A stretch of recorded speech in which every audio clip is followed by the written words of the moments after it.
Matthew chapter 25 verse 1. மத்தேயு 25வது அதிகாரம் முதலாவது வசனம். Then the kingdom of heaven will be comparable to 10 virgins who took their lamps and went out to meet the groom. பரலோக ராஜ்யம் தங்கள் தீவெட்டிகளை பிடித்துக்கொண்டு மணவாளனுக்கு எதிர்கொண்டு போக புறப்பட்ட 10 கன்னிகைகளுக்கு ஒப்பாயிருக்கிறது. Here the main characters are the groom and the 10 virgins. இங்கே இரண்டு முக்கியமான நபர்கள் யார் என்றால் மணவாளனும் 10 கன்னிகைகளும். And we know the groom who he is. நமக்கு மணவாளன் யார் என்று நன்றாகவே தெரியும். Christ Jesus is our groom. இயேசு கிறிஸ்துதான் நம்முடைய ஆத்தும மணவாளனாய் இருக்கிறார். He is waiting for us to spiritually get married to us. நாம் ஆவிக்குரிய வாழ்க்கையிலே அவரோடு கூட திருமணம் செய்து கொள்ள வேண்டும் என்று அவர் விரும்புகிறார். And we, the church of God, typifies the 10 virgins.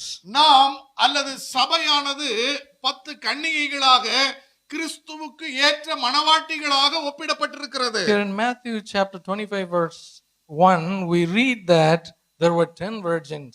மத்தேயு 25 1வது வசனத்திலே நாம் அறிந்திருக்கிறோம் அங்கே 10 கன்னிகைகள் இருக்கிறார்கள். The 10 of them were virgins. அந்த 10 பேருமே கன்னிகைகள்.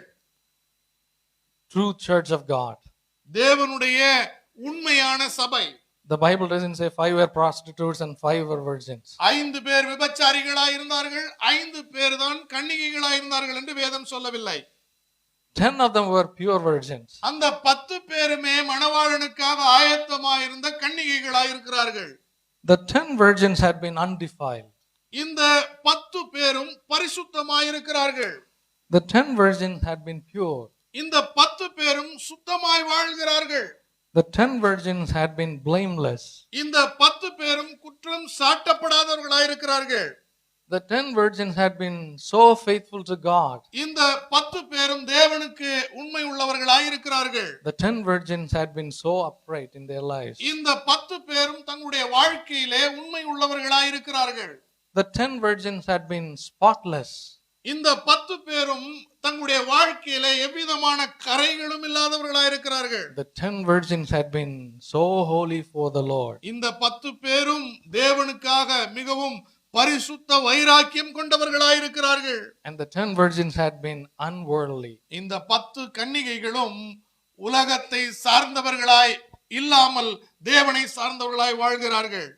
Are we pure virgins for God in this morning? இந்த காலை வேளையிலே நாம் தேவனுக்கான பரிசுத்த மணவாட்டிகளாய் காணப்படுகிறோமா? Are we undefiled? நாம் பரிசுத்தமாய் இருக்கிறோமா? Are we pure? நாம் சுத்தமுள்ளவர்களாய் வாழ்கிறோமா? Are we faithful to God? நாம் உண்மை உள்ளவர்களாய் இருக்கிறோமா? Are we upright to நாம் God? தேவனுக்கு முன்பாக நேர்மையானவர்களாய் இருக்கிறோமா? Are we blameless? நாம் குற்றம் சாட்டப்படாதவர்களாய் இருக்கிறோமா? Are we spotless? நாம் கரை இல்லாதவர்களாய் இருக்கிறோமா? Are we holy? நாம் பரிசுத்தமானவர்களா? Are we unworldly? நாம் உலகத்தார் அல்லாமல் இருக்கிறோமா? In fact, the true church means the 10 virgins who are like this. பரிசுத்த சபை அல்லது உண்மையான சபை என்பது இந்த பரிசுத்த மணவாட்டிகளை போன்றவர்களாய் வாழ வேண்டும். Why did Christ Jesus establish his church? ஏன் இயேசு கிறிஸ்து இந்த பூமியிலே தன்னுடைய சபையை ஏற்படுத்தினார்? Because he wanted to have a group of people who would be virgins for God. ஏனென்றால் ஒரு கூட்டமான தன்னுடைய ஜனங்கள் தனக்காக கன்னிகைகளைப் போல பரிசுத்தமாய் வாழ வேண்டும் என்பதற்காக சபையை ஏற்படுத்தினார். Why did God choose you and me before the foundation of the world? ஏன் உலக தோற்றத்திற்கு முன்பதாகவே உங்களையும் என்னையும் தேவன் தெரிந்து கொண்டிருக்கிறார்? To be holy and blameless. குற்றம் சாட்டப்படாதவர்களாகவும் பரிசுத்தம் உள்ளவர்களாகவும் அவருக்காக வாழும்படியாக. If we want to be defiled and impure, நாம் அசுத்தமாக பரிசுத்தம் இல்லாமல் வாழ்வோமானால் we can be out in the world. நாம் உலகத்திலே வாழ்ந்து விடலாம். If we want to have all spots and then blames and unholiness, நம்முடைய பரிசுத்தம் இல்லாமல் குறை உள்ளவர்களாய் குற்றம் உள்ளவர்களாய் சபையிலே இருந்து வாழ்வதை விட we can be out in the world. நாம் உலகத்திலே வாழ்ந்து விடலாம். If we want to be worldly, நாம் உலகத்திலே உலகத்தாராய் இருப்பதற்கு we can be out in the world. நாம் உலகத்திலேயே இருந்து விடலாம். But if we want to be undefiled, pure, blameless, spotless, holy and unworldly, நாம் பரிசுத்தமாக உண்மை உள்ளவர்களாக நேர்மையானவர்களாக கரைதிரை இல்லாதவர்களாக பரிசுத்தம் உள்ளவர்களாய் வாழ வேண்டுமானால் we must be the part of God's Christ Jesus church. நாம் கிறிஸ்துவினுடைய சபையின் அங்கமாயிருக்க வேண்டும். So the 10 of them were pure virgins. இந்த 10 பேரும் கன்னிகைகளாயிருக்கிறார்கள்.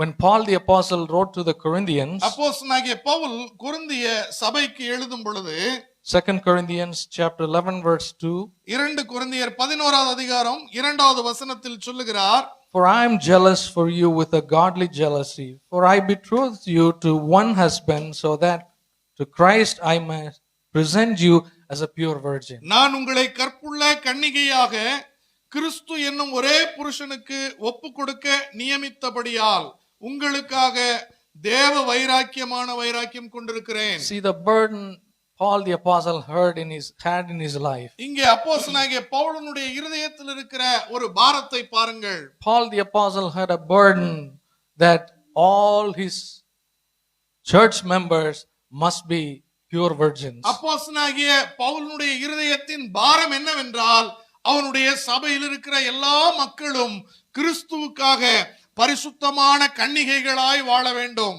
The burden of Paul the apostle was that all the followers of Christ Jesus must be pure virgins. அப்போஸ்தலனாகிய பவுலினுடைய விருப்பம் என்னவென்றால், கிறிஸ்துவை பின்பற்றுகிற அனைவருமே பரிசுத்தமான கன்னிகைகளாய் வாழ வேண்டும். He says that I want to present every one of you as a pure virgin. நான் உங்கள் ஒவ்வொருவரையும் பரிசுத்த கன்னிகைகளாய் தேவனுக்கு முன்பாக நிறுத்த விரும்புகிறேன். I don't want to present you as impure persons. பரிசுத்தம் இல்லாதவர்களாய் உங்களை தேவனுக்கு முன்பாக நிறுத்துவதிலே எனக்கு விருப்பமில்லை. Christ Jesus didn't die for that. இயேசு கிறிஸ்து அதற்காக மரிக்கவில்லை. Christ Jesus died for us that we might be his pure virgins. நாம் அவருக்கான பரிசுத்த மணவாட்டிகளாய் வாழ வேண்டும் என்பதற்காகவே இயேசு கிறிஸ்து தன்னுடைய ஜீவனை கொடுத்திருக்கிறார். So Paul the apostle had a jealousy that all the followers of Christ Jesus of his days must be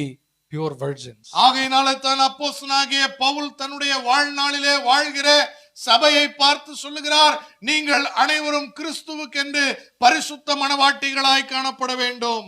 2 Corinthians chapter 11 verse 3. 2 கொரிந்தியர் 11வது அதிகாரம் 3வது வசனம். But I am afraid that as the serpent deceived Eve by his craftiness, your minds will be led astray from the simplicity and purity of devotion to Christ. ஆகிலும் சர்ப்பமானது தன்னுடைய தந்திரத்தினாலே ஏவாளை வஞ்சித்தது போல உங்கள் மனதும் கிறிஸ்துவை பற்றிய உண்மை நின்று விலகும்படி கெடுக்கப்படுமோ என்று பயந்திருக்கிறேன். In 2 Corinthians chapter 11 verse 2, Paul said, I am jealous. 2 கொரிந்தியர் 11வது அதிகாரம் 2வது வசனத்திலே சொல்லுகிறார், நான் உங்களுக்காக வைராக்கியம் கொண்டிருக்கிறேன். But in verse 3 he says, I'm afraid. 3வது வசனத்திலே அவர் சொல்லுகிறார், உங்களை நினைத்து நான் பயப்படுகிறேன். Why was he afraid? ஏன் நான் உங்களை நினைத்து பயப்படுகிறேன்? I don't want you to be deceived by Satan. நீங்கள் பிசாசினாலே சர்ப்பத்தினாலே வஞ்சிக்கப்படாதபடிக்கு நான் பயப்படுகிறேன். I want you, the believers of God, to be 100% virgins. தேவனுடைய சபையாயிருக்கிற விசுவாசிகளாக இருக்கிற நீங்கள் தேவனுக்காக கன்னிகைகளை போல பரிசுத்தமாய் வாழ வேண்டும். So Christ Jesus started his parable with the 10 virgins. இயேசு கிறிஸ்து தன்னுடைய ஓமையை 10 கன்னிகைகளை வைத்து பேசுகிறார்.